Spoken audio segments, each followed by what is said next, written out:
Hello and welcome. This is Coaching as Benevolence, a podcast for people who are curious about using coaching for self-development. I'm Eryn with Roots and Wings Grief and Loss Coaching. And I'm L'Shawn with Michelle Sage Place Positive Intelligence Coaching. We had a little bit of snow last night and it's beautiful, just enough with the sun shining bright. So it's a really nice time to get outside as well and be in nature with the beauty that we have here. So that's a nice segue into this concept of micro moments and something we're going to talk about today. Micro moments being things or thoughts or just being for a small amount of time as a way to unwind from the busyness of the holiday season. And these micro moments span from everything to just sitting and doing nothing, to taking naps, to meditations, and doing them for very, very short amounts of time, a few times a day. It's not a prescribed thing. It's not something that you would do all the time, but it's an option to have one strategy always at your disposal, no matter where you're at in the world and what your lived circumstances currently are. So that's where we're headed today as we talk about micro emotions and the beauty of engaging in them throughout our time today here. And I said micro emotions, I meant micro moments. So so there we go. We're talking about micro moments. So yeah, L'Shawn, with that introduction to micro moments, what came up for you? Well, of course, I think about the power breaks that we have in the positive intelligence mental fitness training course that, or program, I should say, that we do when our clients are new to positive intelligence. I usually introduce my clients to positive intelligence through the mental fitness training program. It's a 6-week program. And in that 6-week program, you have 3 coach challenges throughout your busy day, which are designed to have you take a break. These power breaks are very short. They're no more than 3 minutes long. And they're designed to get you grounded, thinking about, your focus for the day, and getting in your body. So it doesn't have to be as structured as the positive intelligence mental fitness program. I do think that taking time out of your busy day, just 2 or 3 minutes, just to really get grounded and centered, is really very helpful for me. It helps me kind of get out of that routine and get out of autopilot and really touch base with where I am in terms of emotionally, physically. Am I taking care of myself? Do I feel okay? Am I taking time for myself to think and to get centered? And Eryn, I'm just wondering for you, what does that look like for you? Micro moments for you. What does that look like? Yeah, I think one of my go-tos is closing my eyes and kind of napping, but not necessarily fully napping. That's been really helpful for me to reset in the middle of the day. Also, I do like sensory things, so I'll have my coffee in the morning, and I'm not as intentional with that because I am not a morning person. So it's more get the coffee and try to get going and get started. But in the afternoon, when I have my second coffee or espresso or tea, I usually take that moment to myself to really smell the drink and taste it too. So that's something that when you add that to my typical coffee routine only takes a few more seconds. It's not something that's going to take a lot out of my day. And this is a lot easier for me to do now than it used to be. And I think there are a lot of reasons why. And I think one of those is I have started to create that space more intentionally. And it just, because I was doing that more over the past year, it's become something that feels a little bit more like a habit.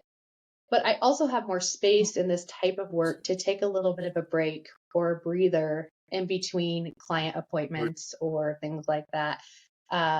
So I think I want to revisit too that when I was working in a different environment, it was a lot more challenging to do that in my day to day work. And I didn't really see it as an option with back to back meetings. But now, having lived a different world outside of that, I think I would go back to that world and intentionally create that space for myself. I guess I'll speak to one thing that I love to do for my own micro moment here during the holiday season is I love wrapping gifts. I love the tangible piece of using my hands in that way and creating something beautiful in that way. And that's also how I'll take a few minutes or a break in my schedule. Yeah, L'Shawn, oh, were you gonna say something? Well, no, I was kind of gonna respond to your first question. But I like the idea of using the micro moments in the holiday season because that's a particularly busy time. And I think it's a very easy time to forget about taking those breaks. And often we don't take those breaks until we're kind of forced to take those breaks because around the holiday season is also seems to be cold and flu season. And people are like going nonstop, burning it at both ends. And then that makes it difficult for their body to recover so that when there's the germs flying around, you get sicker easier. And or you get sick easier. So I do think that it would be a really good idea during the holiday season or during a particularly busy time in your life or I know tax season, that's another like really busy time for some people. Getting the kids ready for school, like when school is back in session. Even like on vacation, we can like really be really busy, going everywhere, seeing everything, doing everything, and not really taking the time to take those micro breaks. And I think it, or those micro moments. And one of the things that came up for me, especially when you're talking about like taking in the aroma of your coffee or your beverage, are like the things that we can do throughout our day to bring ourselves back into our bodies and to be more grounded and aware of ourselves on a physical sense, like with the sensory. And then what you were saying about wrapping gifts too, I like that too. Using that tactile experience when you're wrapping gifts. And there's not just because when I think about wrapping gifts, like when I'm terrible at wrapping gifts. Like if you not my wheelhouse. However, I love the idea of giving gifts and thinking about what the other person will want. So what are some like emotional experiences that you experience when you, and I use, how many times can I use experience? that you that you feel when you have micro moments? Yeah, I think just relief in a lot of ways. So that point of maybe it's not full on relaxation, or maybe it is, depending on how much time can be included in those moments. But I think that's the first thing that comes to my mind is just a little bit of a pause, which creates the emotions for me inside of being settled a little bit more and contentment. I feel that a little bit more. And I always talk about contentment as part of our language when we think about our own lives and how maybe when we can frame things in terms of contentment rather than happiness or joy, we can hold that space of uh, all the emotions on the spectrum, from the difficult ones all the way to maybe the more easy ones to feel. Sometimes we can hold them in a container in a way that provides us contentment, and that feeling for me is a really positive feeling, and it is embodied. It's felt in my body, in my mind, um, spiritually, and more. So I think contentment really comes up for me when you ask that question. And then the other piece is just, I don't know how to phrase this as an emotion, but this time to just be like, sometimes there isn't really an emotional word that comes up for me with that. I don't know. That's a good question when we think of just being. Um, so that's where I go when I think of those moments and what they've done for me in particular. Um, LaShawn, when you get those moments to yourself, how do they feel for you? And in particular, maybe when you get them during the workday versus when you get them outside of the workday, do you notice any differences? Yeah, I mean, during the workday, those micro moments are so important because most of the workday I'm running from one thing to the next, and it's not predictable. I'm in nonprofits.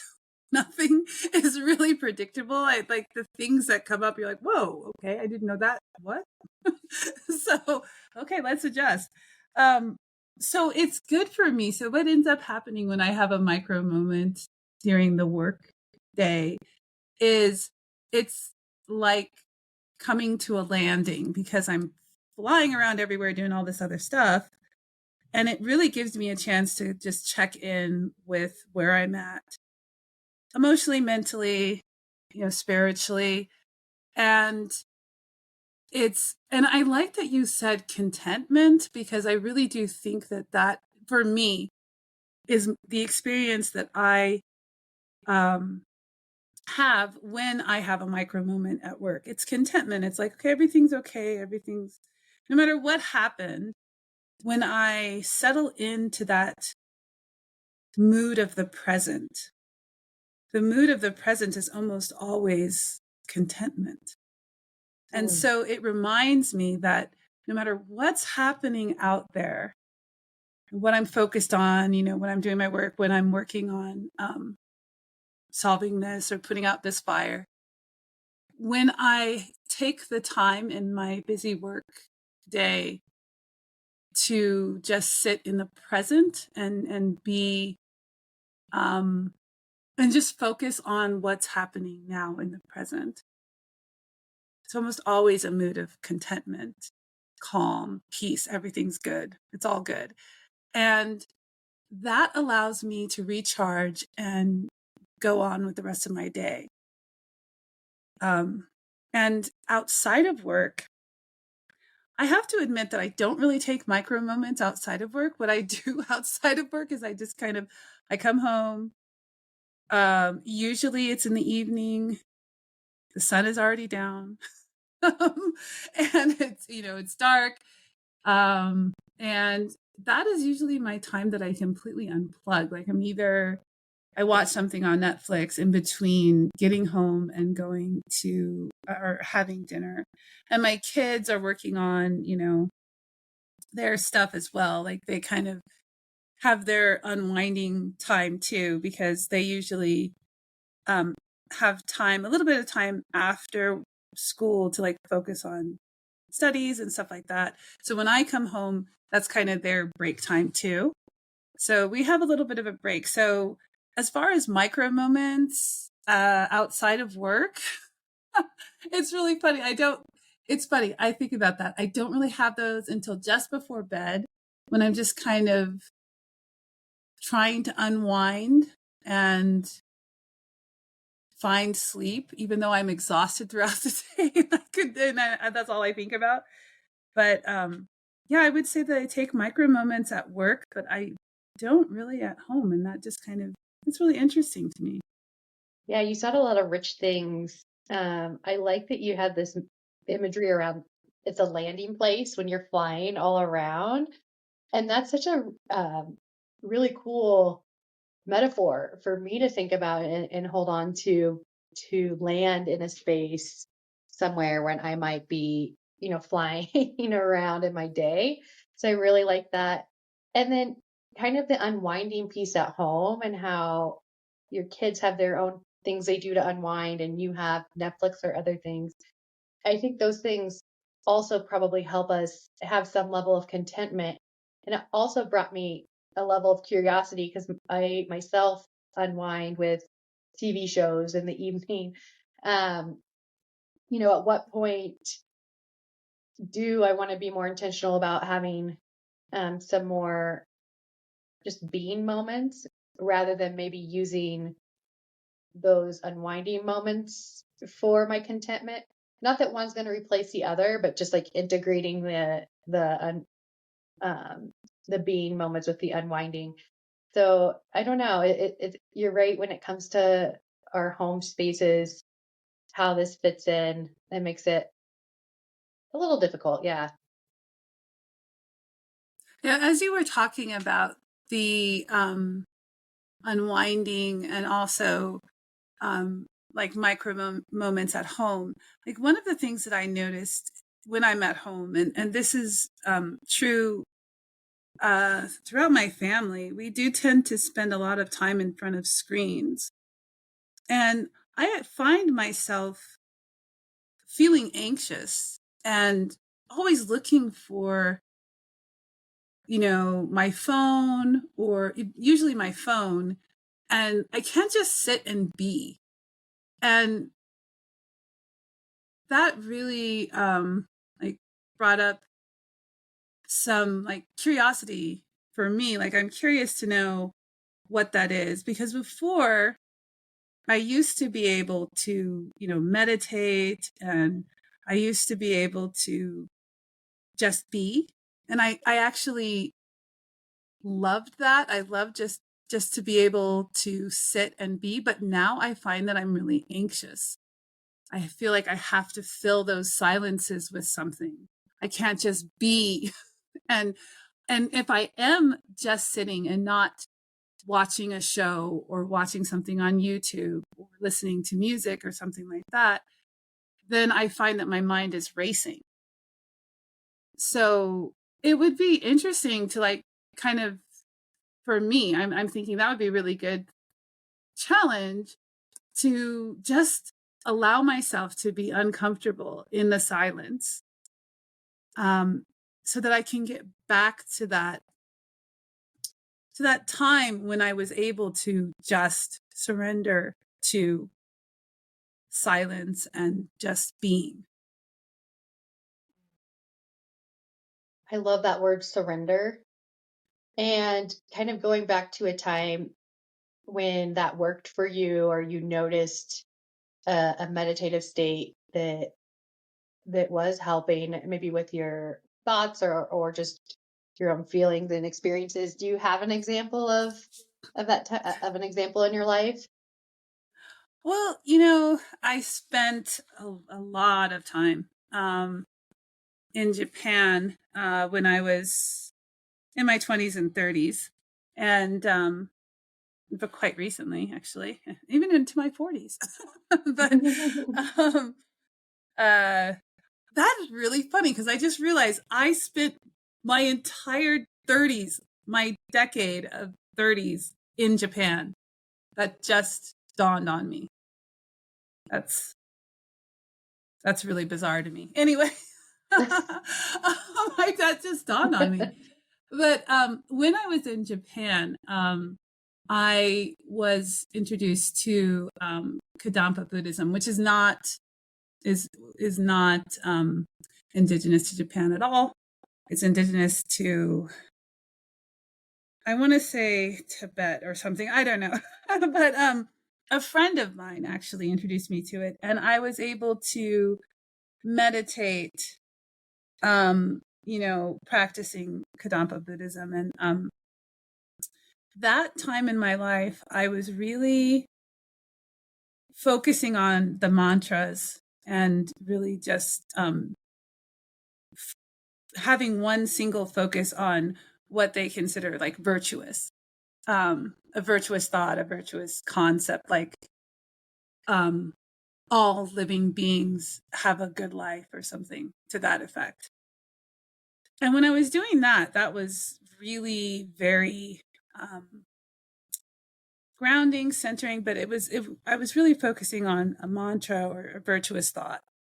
And now that I'm kind of out of practice of that, and I might go back to it, but when it comes to just freeing my mind and just letting myself be, that isn't as easy, I find. There's a lot of uneasiness when I'm just silent, almost like I just desperately want to go back to distracting myself from the silence or distracting myself from the present, which is interesting because at work, that's what I go to in order to center, recharge, and then go and do what I need to do. Whereas at home, I feel like I just want to turn it all off, go numb, and not have to think about anything. It's a very interesting difference there. Yeah. And it relates back because you mentioned discomfort earlier too. And that really stood out to me in relationship to what you just said, in thinking about our own discomfort with these practices to get to a place of contentment or more comfort. And I really see that how that's shown up in my own life with these types of practices. I wasn't really in tune with any types of meditative practices, keeping in mind that not all micro moments have to be meditative, but I really started to utilize meditation as a practice after the death of my daughter, which was not good timing. I think it really opened me up to a level of deeper depression, actually, than what I was experiencing. And so looking back was that, it's so complex to untangle, but would it have been more effective for me to continue with other strategies and then maybe bring meditation in differently later on? Because I went to the whole, I'm going to use this as like one of my main tools and I'm just going to jump right in with it and I'm going to do it all the time, which was not effective at all. And I think that might be another lesson I've learned about these micro moments. Is that's why I like this term, because it lets me utilize various uh, comforting or peace strategies within myself, and they don't have to be something that takes up a lot of time, or something that um, is so deeply used within myself. I don't know how to better phrase this, that it kind of stirs up some things that maybe I'm not in a space to fully be in tune with and intend to. So I struggle with this concept when I think about my own relationship to kind of larger meditative practices. And I also recognize like the benefit of them as well. And I do think that for me, some of us lean into being maybe a little bit more of a doing type personality, and some of us lean into a little bit more of a being because of our own lived experiences and who we are. And I have always kind of leaned into the being, or sorry, the doing, not the being. Oh my goodness, I have always leaned into the doing, um, and it's not been intentional. It's just been like that's who I am, right?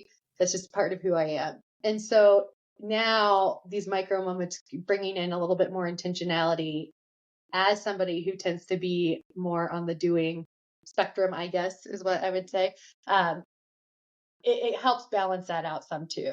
But it's also a recognition, as we've talked about it, that I want to use them a lot more in different ways outside of the workday as well. One of the things that came up for me as you were explaining, how micro moments that don't necessarily, as you said, need to be meditative.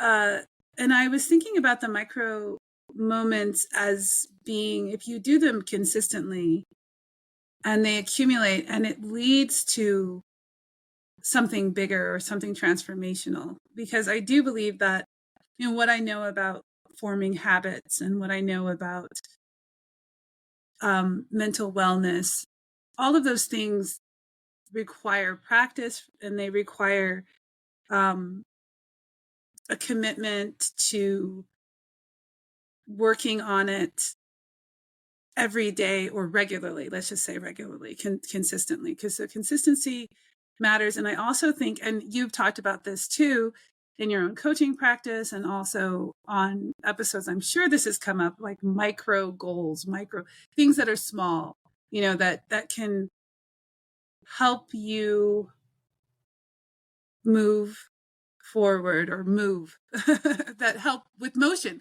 That's why I thought it was so interesting that you said micro motion, because these micro moments could, help with motion and movement and, breaking the routine.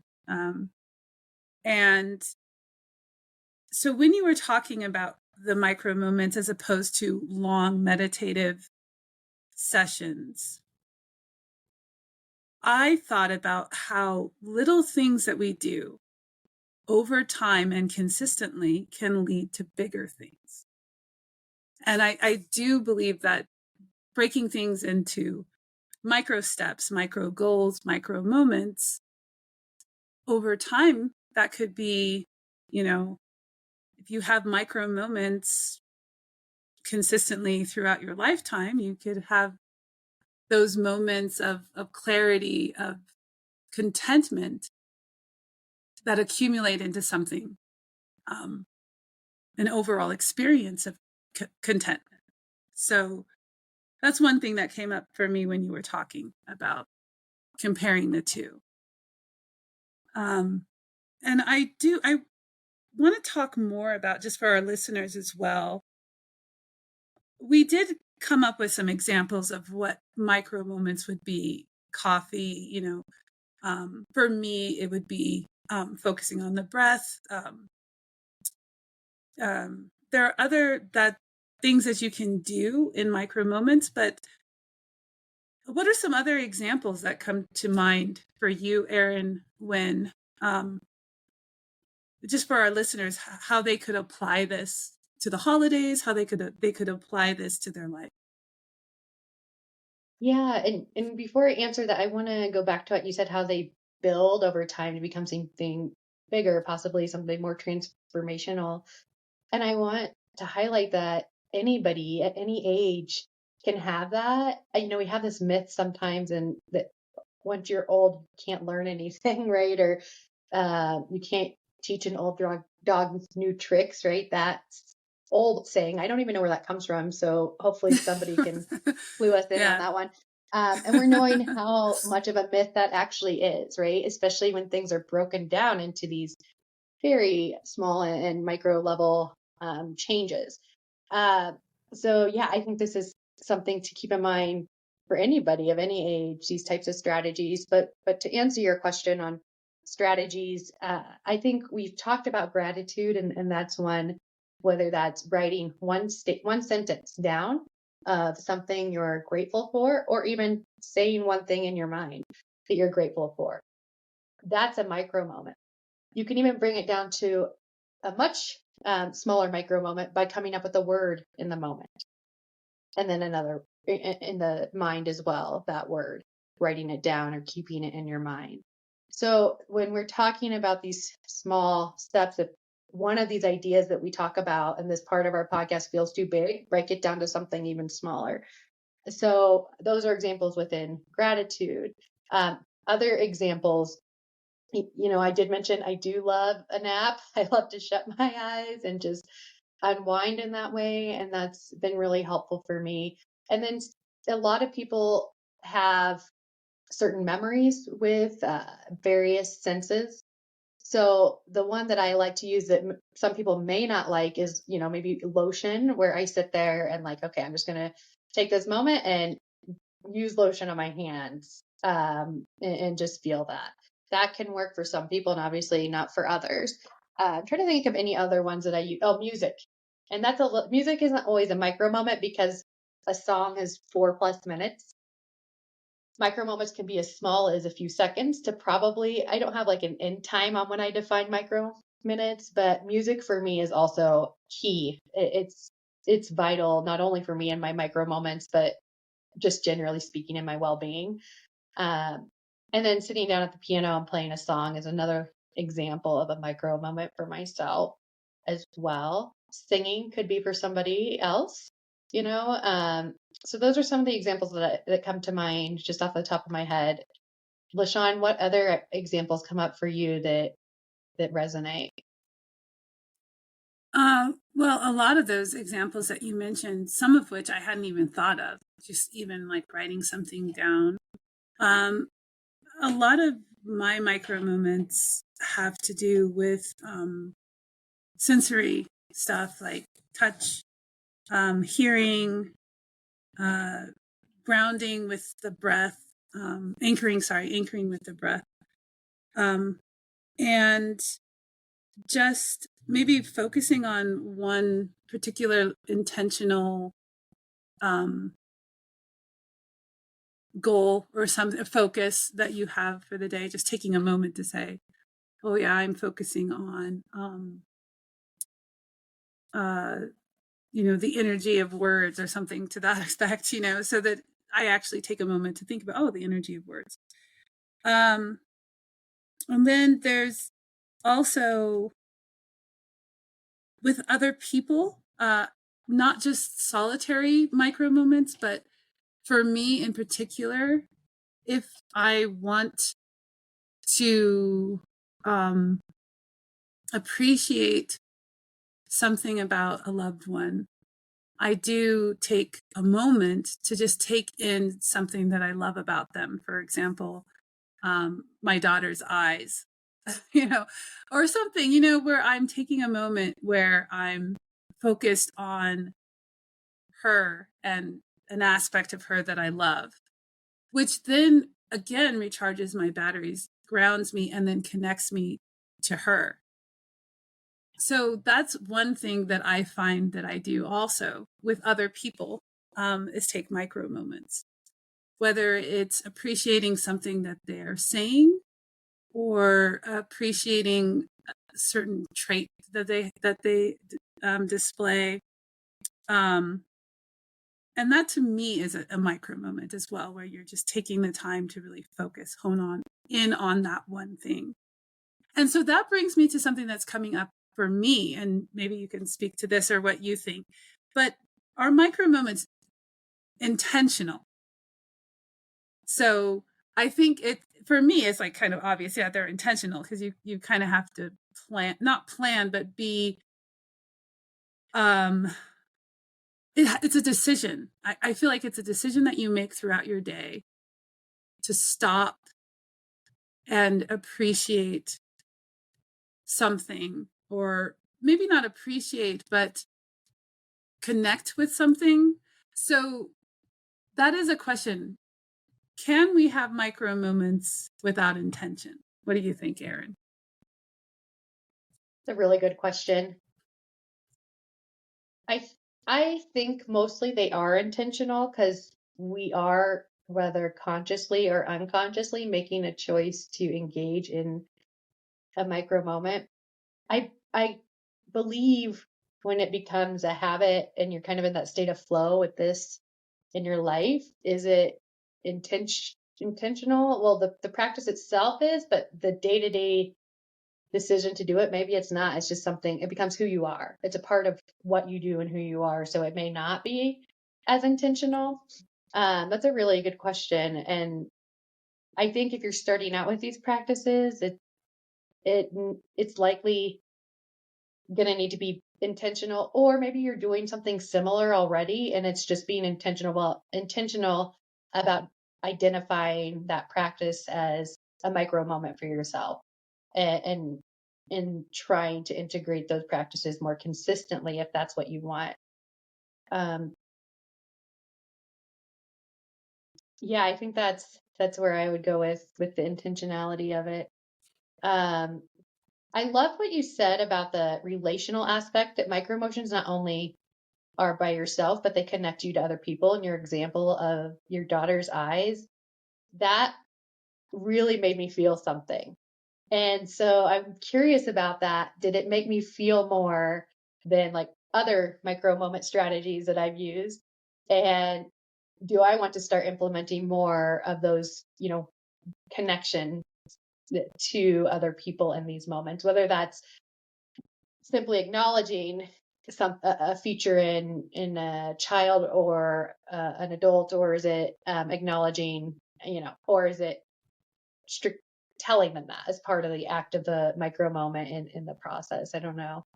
Another question that came up for me that I wasn't expecting on this podcast is thinking about kind of this, I don't know how much of a myth it is or not, this idea that we have introverts and extroverts, and that introverted people might have certain types of strategies they lean to, and extroverted people might have certain type of strategies they lean to. And I don't know how I really feel about that, because I think that sometimes I identify mostly as an extrovert, but these care strategies for me, I need that introverted space. Whereas people used to say, oh, if you're an extrovert, you unwind by unwinding with other people, right? Like that's not exactly true for me. So I'm just, that came up unexpectedly as like the sub thought on how people, or how our listeners might be identifying themselves, and thinking, well, I am extroverted, so some of those more introverted practices would not work for me, or vice versa. Do you have any feedback for people who might be thinking in those terms, L'Shawn? Well, I think that, as with anything that we talk about in terms of strategies, in terms of things that we can do to um, produce or co-create or create moments in our lives where we are experiencing contentment, groundedness, calmness, that kind of thing, because that's what I think of when I think of the purpose of micro moments. That it is individual, it's subjective. Like, we all, as coaches, we know that when you're co-creating strategies and you're co-creating different ways to navigate life with your client, you know that those are specific to your client, and those are specific to what your client needs in order to feel content. And so, to that question, I say, for extroverts, for introverts, I would really say it requires a exploration. If you are not used to really tapping into your own inner wisdom, what you know works for you, and just knowing what works for me, what has worked for me in the past, what works for me now, and how can I play with that and add to that with these micro moments. So I think if you're a type of person who is very responsive to sensory input, then aromatherapy is a really good way to integrate micro moments. If you are extroverted and you prefer to connect your connection with others, then maybe something relational, like we were talking about with me, focusing on my daughter's eyes. So I really do think that it comes down to what works for the individual, and exploring, because that's one of the fun things about learning new things on how to navigate this wonderful thing we call life. Exploring new things, trying new things, and or maybe even doing more of what works for you now in a micro moment kind of way. Yeah, I love that. And that made me think of coaching nugget for today, potentially, when you said exploring. And I like that a lot, that people maybe from today take away this idea that you likely have micro moments that you're already potentially using or have used that may work for you. And it's a good opportunity to explore something that maybe you hadn't thought of to try, that might work for you in a micro moment, and something that would maybe be a little bit different than what you would have tried in the past. It doesn't have to be, but I do like this idea of kind of untangling, you don't have to be in a box, right? If you're extroverted, you can still do some of those quiet moments. If you're introverted, you can still do those connection moments, and really just exploring what grounds you in that piece for yourself. So that's my coaching nugget of wisdom. And I do want to say, just having this conversation today, I feel peaceful and talking about this. And so that's another strategy as well, how you have these conversations with other people and talk about this idea of a micro motion. Micro moment. I love it. Yes. Keep saying micromotion. I love it. I really want to explore more. It's a company of Boulder too. So I'm like, oh my gosh, that's not what I'm trying. It's coming up. Okay. But that's not what I'm trying to say. I am trying to say micro moment. Well, right. Eryn, you stole my coaching nugget, because I was going, well, I'll just riff off of that one. So basically my coaching nugget would be a challenge to our listeners after you hear this episode. Try it, try a micro moment, or even if you're already doing it. I love the idea of talking about it, because I also feel very peaceful and calm having had this conversation. And my interest is piqued because I really want to explore, and this is something that that's been in the back of my mind. How can I get back to that time when I could just sit in silence and be okay with it? So that's my challenge for the week, is to find time to just sit in silence, even if I'm uncomfortable, even if I'm anxious, even if I'm like really want to reach for my phone. Just sit in silence for 2 minutes, a micro moment of silence for me. That's my challenge. So I want to just, as a coaching nugget, what is your challenge for the week around micro moments? I love that. I hope the listeners reach out and ask about that challenge for you, L'Shawn, and how that went for you. Yeah, well, maybe we'll pick it up in the next episode. One last thing maybe to add is, while we applied this conversation to really any time of the year, it is a good reminder that as you navigate the holidays and the end of the year and the busyness that tends to be all around us at this time in the year, take those moments, even if they're not micro moments, whatever moments they are for you, to find those moments of peace and calm as you hopefully have a nice holiday season.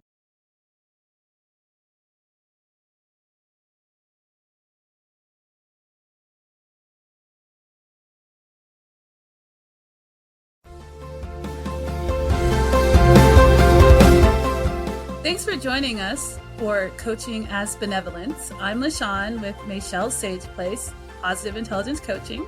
And I'm Eryn with Roots and Wings, Grief and Loss Coaching. Have a benevolent day.